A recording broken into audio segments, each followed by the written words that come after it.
Welcome to the Comic Book Savant. I'm your host, James Harris. This episode is actually suggested by a commenter on one of my older videos where I did a comparison, or I talked about Comixology Unlimited as far as a discussion about different methods of how to get your comics. And I recommended Comixology Unlimited. Well, he challenged me to do a video where I did an in-depth comparison about Comixology Unlimited versus Marvel Unlimited, because I did briefly in that same video touch on Marvel Unlimited, but I decided to subscribe for a month to the service. They had a special deal because Ant-Man and Wasp was coming out for, like, you could sign up to try the service out for a month for 2 cents. You can't beat 2 cents. So I figured it was as good a time as any to take a dive back into the service. It had been maybe a year and a half, 2 years since I last tried the service out. So I figured, why not give it a try? It's at a minimum cost and really break down and compare the two.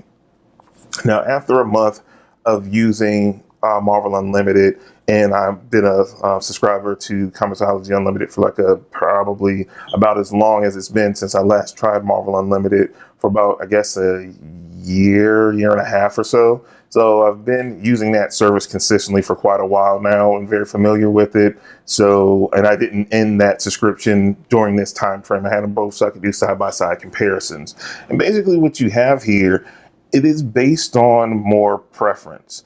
The one downside to the Marvel Unlimited service is that it only includes Marvel comic books. So you have that one thing that's always going to be a limiter, where Comixology Unlimited has Marvel as well as a lot of independent publishers. We know now with DC Universe, DC streaming service, they're going to have comic books incorporated in it. We don't know to what full extent yet. They're saying they're going to have like a library of maybe 2,000 to 3,000 rotating comics a month.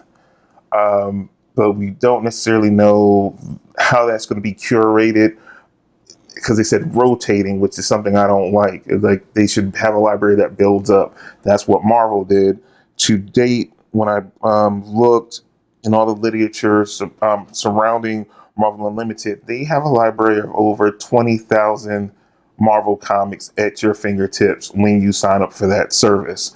Comixology has about 15,000, and that library constantly grows. They add new comics like every week, and every month they make more available under that unlimited banner. So let's look at the two services and break down first with the pricing. The pricing for Comixology Unlimited is $5.99 a month. They don't have any annual plans where you can sign up and pay for the year. I kind of wish they did, because it's helped me read a ton more comics through that service. And I've actually emailed their customer support asking, like, are you ever going to have an annual option? There was like, it's something that they're considering, but they haven't done it as of yet. So you only have that month-to-month option, which is cool. You have the freedom to cancel at any time you want. And most of the time, if you haven't tried the service before, you can do a 1 month free trial. With Marvel Unlimited, you have a couple of pricing options. You have the standard plan if you pay monthly, which is $9.99 a month. They have an annual option, a standard regular option, which is $69 a year for annual, which comes out to be just like, I think they had a graphic saying it's like $583 a month when you buy the annual plan. So you actually save a fairly good amount of money by doing their annual option. And then they have what's called the annual plus option, which is $99 a year. You get a nice welcome pack that has like some pins. You get an exclusive like action figure. I think you get some physical comics. Like, they send you this welcome pack. It doesn't come immediately. It says it takes up to 8 to 10 weeks for it to come in the mail. But you get this welcome box. And with that annual plus membership, you get 10% discount on merchandise at marvelshop.com. And you get a 15% discount on digital comics and collections in the Marvel's digital comic shop. Now, you got to pay for that $99 option to start getting those bonuses, which is kind of hard to swallow because with my $5.99, or it's what cost me like $6.48 with taxes, because taxes will apply to these things, so it'll be a little bit more expensive for me. Taxes where I'm at, it bumps my Comixology Unlimited to I think $6.48. With that, I already get similar discounts. So with that, I said you have 15,000 comics instead of 20, but that 20 that you have with Marvel is just Marvel, where with Comixology Unlimited, you have a mix between Marvel, Image, IDW, Dark Horse, Dynamite, and more of the independent publishers. They have quite a few. And you get a 10 to 15% discount off all books from Marvel, Image, and the like that are included in Comixology Unlimited. And this even counts for new books as they drop each week. Like it is, they already have it built into the site, and I really appreciate that they've done this recently. They really made a lot of improvements and enhancements to the Comixology site, because everything that's unlimited, you see the banner at the bottom corner saying unlimited to it. You can borrow in your account. You can borrow up to 50 books at a time. As soon as you finish reading it, you return it, and boom, you have, but if you just see stuff, because sometimes I'm like a kid in a candy store. I found that out by accident, by just seeing stuff like, oh, I want to read that. And I just borrowed till I hit my limit. And it's like, you can't borrow any more books till you return one to do that. So most people won't. But again, as you go through and you explore the service, you can put those away in your borrowed queue till you read them, which is great. And you get the discount on the new books, which comes in handy. And even if books are on sale, you still get that discount. It literally shows you what the regular price is. Then it says, unlimited, unlimited, and you see a slash, and then you see what your price is, even if things are on sale. So say a book is 99 cents. I think the discount, like, you pay 84 cents. So like, that's a pretty good savings. And even on, new books, and then when trades and all that are on sale, you get that discount. As long as you're a Comixology Unlimited member, you get those discounts. And the moment you cancel it, those discounts go away. So that alone has helped me read more books, because of the books that are available. And when sales are available that are really good sales for stuff I want to pick up and have in my digital collection, I could save even that much more money, which comes, I racked up a few months ago. If you listen to the podcast, I do a comics haul podcast where I talk about what I bought for the month. And like, I went crazy the other month. They had a lot of Marvel books on sale for like 99 cents. So I was paying 84 cents. So I was getting 2 or 3 comics for the price of one discounted comic book in most cases. So it comes in handy in that way at all. The only downside at this point that I see with Comixology Unlimited, that is only available in the US. Now, I did some research in Marvel Unlimited and their Unlimited Plus, which is the $99 option, is available outside of the US, but they don't specify, like, is it available everywhere? But in the literature that I looked at in their facts page for for Marvel Unlimited, it did say that it's available outside the US, but they're not specific about that. So don't quote me 100%, because I couldn't find them, 100% saying it's available in these countries and not, they don't specify, but they do leave it open that it's available to people everywhere. But what does everywhere encompass? Because somebody can see this and try to sign up, and he might be the one place that is not available in the world. So, again, that remains to be seen. So don't quote me on that. So that's just a basic breakdown of the two services.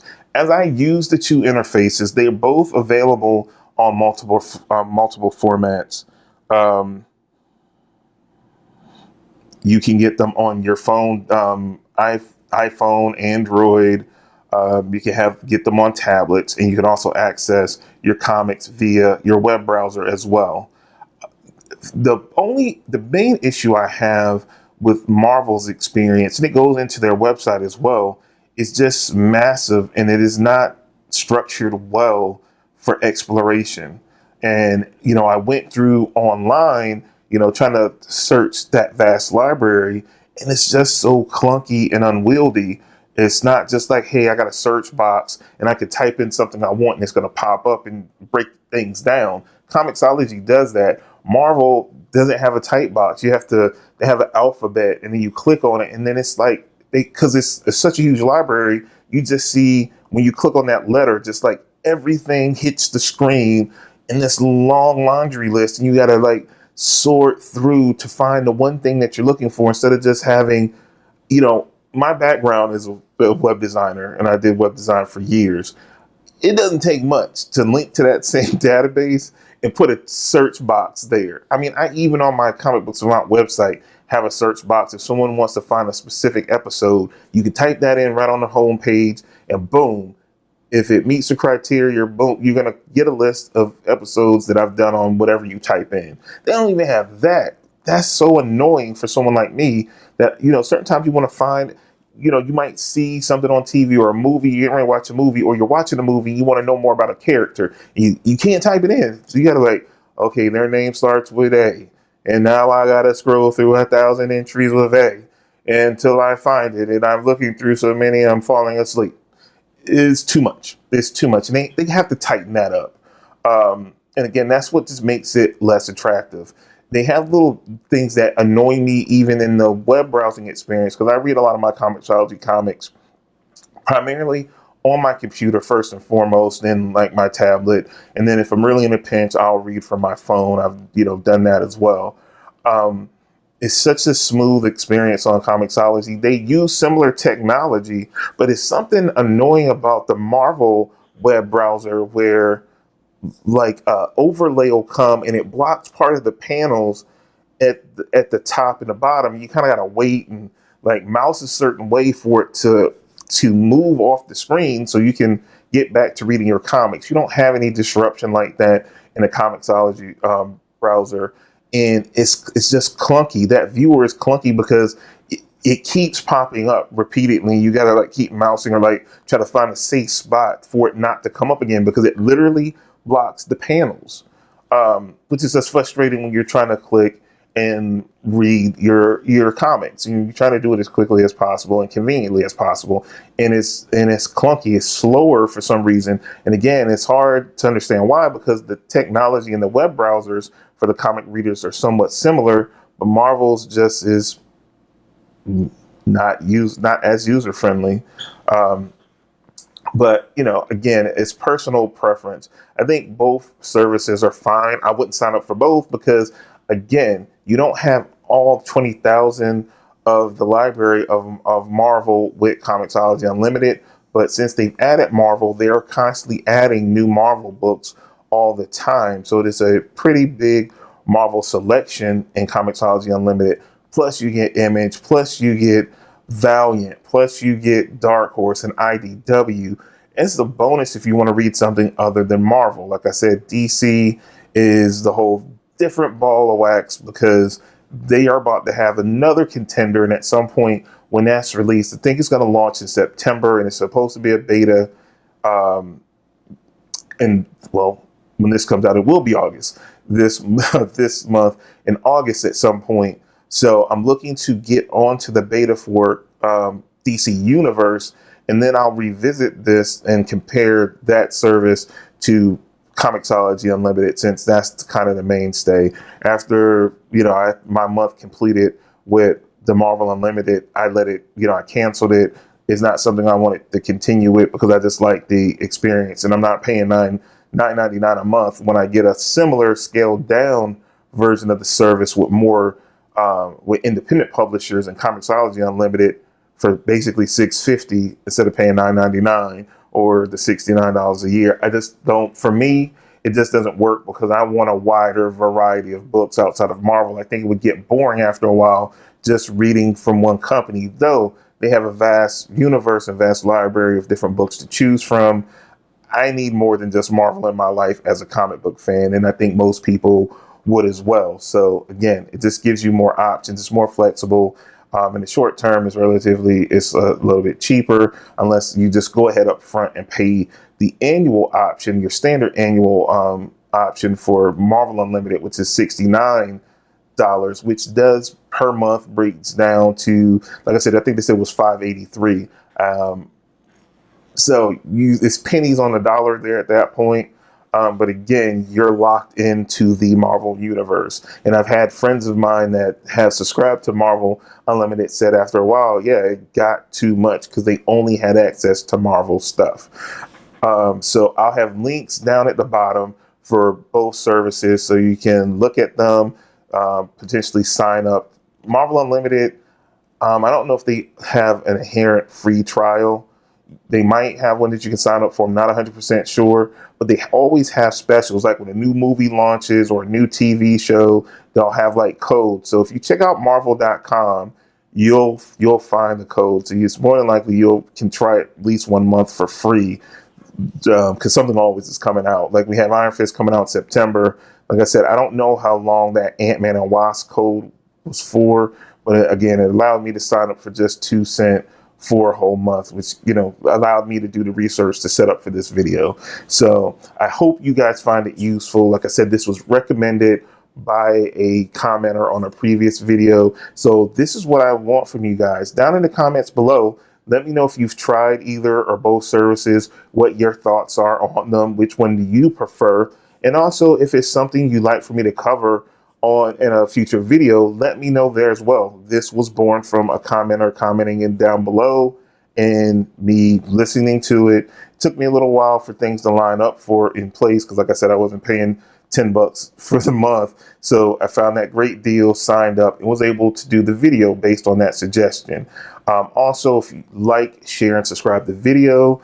If you haven't already subscribed to the channel, please do so. If you have, click the bell notification if you haven't, so you're alerted when I drop new videos. I tend to drop new videos Tuesday and Thursday of every week. But just in case I drop any bonus content, if you click that bell notification, you will be alerted soon as new content drops. I think that's everything. That's all I have for you guys in this episode. Let me know if you enjoyed it and if you want to see more comparison videos like this to different online services and whatnot down in the comments below. I am James Harris, the host of Comic Book Savant, and I will see you guys next time. Happy hunting, and I'll see you soon.